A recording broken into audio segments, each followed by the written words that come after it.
hard-fought battle that we wanted it to be ours. So there's not any words that can, that we can to make this pain go away. But our fight and our competitive spirit's got to keep it up. It's got to keep up. Coach, considering four-game losing streak heading into this, a lot of positives to come out of this game, though. Even though the end result's not what you want, to fight back. Talk about your team's resiliency. Yeah, we are getting better and better each game. It just would be nice to have a W so they can believe that. I mean, I look in their eyes. I know that they're right there. People have been put in positions that they've never been in at all, but we're not going to use any excuses because we're getting this on-the-job training, really, really, really big time. I mean, we're not playing any cupcakes out there.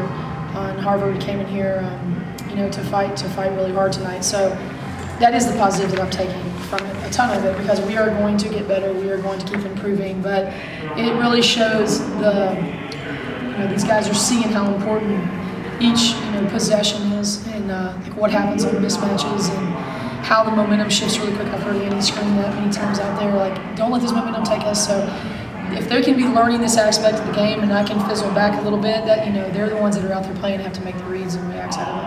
Coach, what did you tell your team at half? Harvard scored the first one, the second one, 4:58 into the half.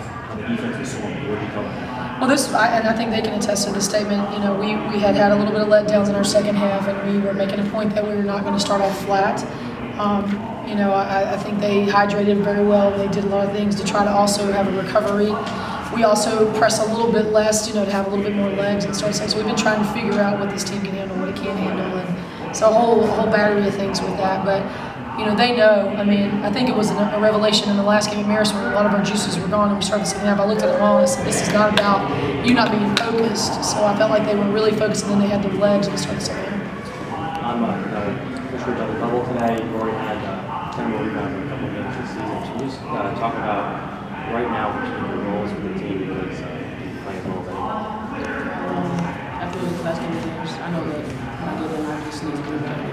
But that's how I get on my team, and that's what we're here. And we all understand that we have something to bring to this team. And if I can get on the court and just grab a lead on offense and defense to help out our transition, or just give a little bit of hustle, then that's what we're focused on. And you really skill set on offense, but defensively, I think it was early in the overtime period, a lot of emotion, forced a turnover. Can you talk about how you played as a team as well, team defense, especially late in the game? In practices, we've been really putting a lot of emphasis on defense and just working to get better, because we know that's where we lack. So going into this game, we just knew that was going to be our main focus.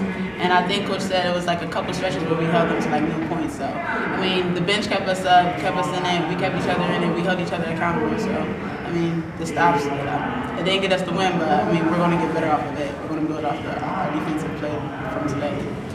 Had some particularly good defense down in the stretch in regulation, like 3 possessions in a row where you stayed within 1 basket in this game. Talk about what happened at the end of the game.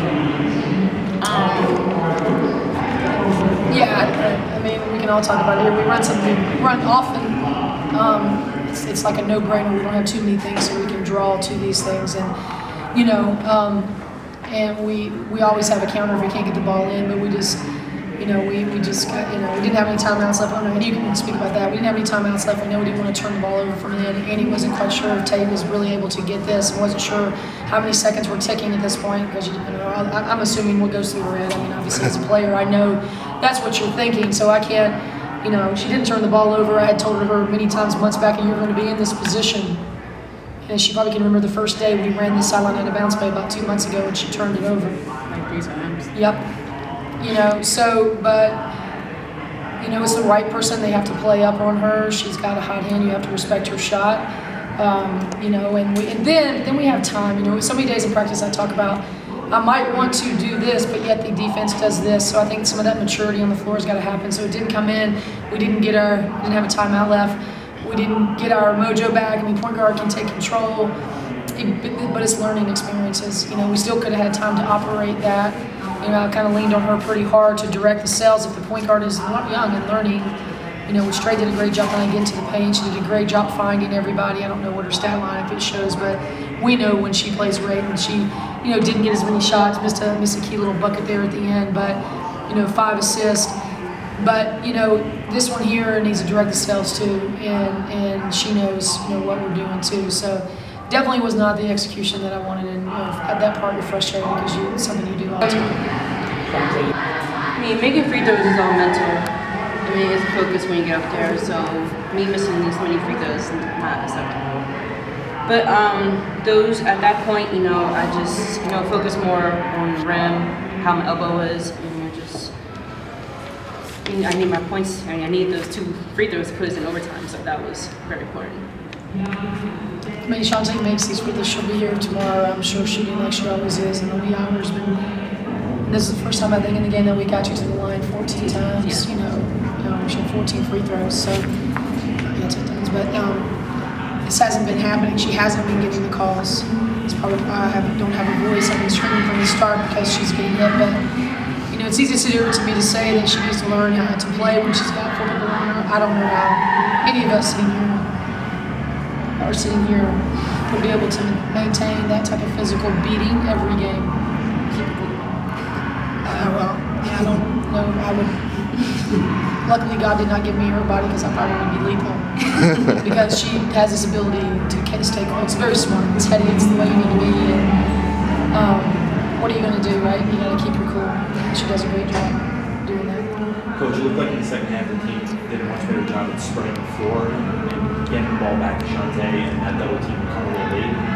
How did you work that into it? Yeah, I mean, we should have done it early at times. As you guys know, we just talked about that. It can't be like always directed by me, because in one point when I was turning pretty hard, then everybody set on her. And so it's like we've got to start having that better inside out game by them seeing it.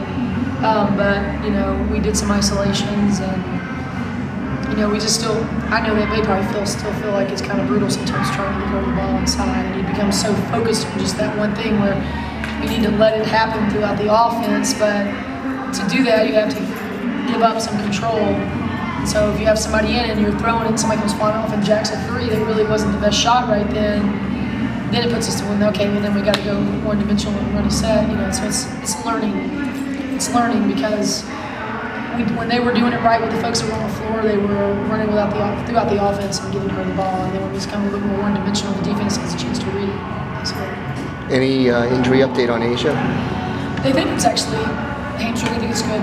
So that was good because we weren't sure what happened. That was not good. So I'm hoping that was good news. I'm sure they'll get her checked out. With Medpers this week coming up against Princeton, how do you regroup after a tough loss like this? Another tough opponent for the Ivy League. I mean, it's just, you know, we're playing all the same people here in the next, you know, since St. Joe's, and we're playing the same type of team. So, you know, it's our time, and you know, Princeton is up and down too right now. They don't. I mean, they're a strong team, but we've had so much experience playing these types of teams right now. Our defense is getting better and better playing these teams. So, you know, it's one that we need to get on the road big time. You know, we have the advantage, and you know, it's got to start paying off here really soon, and we can't let up. We turned the ball over 15 times. The last game of the day was 18. You know, it's like, so we're improving all these other parts. We have to keep putting it together. Okay, guys, thank you very much.